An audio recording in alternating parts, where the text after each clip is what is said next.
दोस्तों, बाबा जय गुरुदेव ने अपने बहुत सारे सत्संग को, अपने बहुत सारे कथनों को एक तरफ शाकाहारी पत्रिका में जारी करवा दिया, ताकि आवाम तक, लोगों तक ये संदेश हमेशा के लिए पहुंचता रहे। मेरे जाने के बाद भी लोग इसे पढ़ सके और उनका मन परिवर्तित हो सके और वो जीव हत्या छोड़ सके। इसी प्रकार बाबा जय गुरुदेव ने अपने शाकाहारी पत्रिका या अन्य पुस्तकों में भी एक वाक्य, एक कहानी के तौर पर आप लोगों को बताया है, एक पत्र के रूप में आपको दर्शाया है कि बाबर का वसीयतनामा अपने बेटे हुमायूं के साथ। अगर आपको नहीं मालूम कि बाबर कौन था तो मैं बता दूं कि बाबर मुगल वंश का संस्थापक था और उसका बेटा हुमायूं था। जब देखिए, बाबा जय गुरुदेव ने इसके बारे में बताते हुए कहा कि अल्लाह उसे, देखिए, बाबर ने अपने बेटे हुमायूं के लिए एक वसीयतनामा लिखवा कर दिया।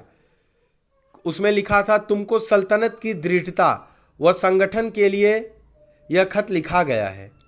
ऐ मेरे प्यारे बेटे हुमायूं, इस हिंदुस्तान में भिन्न भिन्न जातियां निवास करती है। महान शक्तिमान न्यायशील खुदा ने इस अखंड राज्य को तुम्हें सौंपा है। उसके लिए तुमको उसको धन्यवाद देना चाहिए और उसकी स्तुति करनी चाहिए, और एक दिन नहीं, हमेशा हमेशा के लिए तुमको जब तक जीवन है उसकी स्तुति करते रहना चाहिए। यह मुनासिब है कि तुम पाक दिल, निर्मल मन से, बिना किसी धार्मिक कट्टरता और पक्षपात के बगैर उसकी रीति के मुताबिक न्याय करोगे। अर्थात आप किसी भी धर्म में पक्षपात नहीं करोगे, आप किसी भी धर्म को बुरा नहीं ठहराओगे। खासकर गौ हत्या से दूर रहो, क्योंकि वही भारतवासियों के दिलों को अपनी तरफ खींचने का तरीका है। क्योंकि भारतवासियों के दिलों में गाय के लिए एक माता का भाव उत्पन्न होता है, इसलिए तुम गौ हत्या से दूर रहो। तमाम प्रजाशाही कृपा और शुभ चिंता के कारण हम पर श्रद्धा रखेगी। तुम्हारा राज्य किसी भी मंदिर, देवालय या पूजा स्थान को न बिगाड़े। अर्थात तुम किसी भी पूजा स्थान को गलत ना ठहराओ, किसी भी पूजा स्थान को छिन्न भिन्न मत करो, चाहे वो मंदिर हो, चाहे मस्जिद, गुरुद्वारा, गिरजाघर, कुछ भी हो, आप उसे गलत ना ठहराओ, आप उसे छिन्न भिन्न ना करो। ऐसा इंसाफ करो कि प्रजा भी खुश और राजा भी खुश, बादशाह भी रियाजा से खुश हो और रियाजा भी बादशाह से खुश हो। इस्लाम की तरक्की जुल्म की तलवार की बनिस्बत एहसान के खड़क से होना बेहतर है।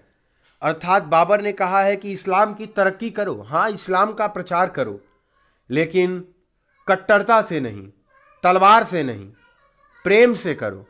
जो लोग मानते हैं इस्लाम, उनको इस्लाम रहने दो। जो लोग नहीं मानते, उनको अपने धर्म में ही विश्वास रखने दो। उसके बाद बाबर ने कहा था, शिया और सुन्नियों के झगड़े में मत पड़ो, वह तो मुसलमानी मजहब की कमजोरी है। प्रजा को शरीर के चारों तत्वों के समान एक साथ इकट्ठा रखो, जिससे शासन रूपी शरीर में कोई मर्ज न हो। तुम हजरत तैमूर साहब किरानी की कीर्ति को याद रखो, ताकि तुम सल्तनत की बातों में होशियार बनो। हमारा तो सिर्फ नसीहत देने का फर्ज है। 1529 में यह बात बाबर ने कहा था। तो देखिए, बाबर एक मुसलमान था, फिर भी उसने अपने बेटे को गौ हत्या के बारे में समझाया कि गौ हत्या को बंद कर दो, तभी तुम्हारा कल्याण है। तो आप लोग भी गौ हत्या को बंद कर दें और साथ ही साथ सभी बुरे कर्मों को छोड़ दें और धर्म के लफड़े में ना पड़ें। जो भी धर्म है वो धर्म है, क्योंकि ईश्वर तो केवल एक है। आप किसी भी धर्म की पूजा करो, ईश्वर वहीं रहेगा। पार ब्रह्म तो एक ही है। मिलते हैं इसी प्रकार के अगले वीडियो में, तब तक के लिए सादर जय गुरुदेव। और हाँ, वीडियो को एक लाइक और कमेंट जरूर कर दिया कीजिए।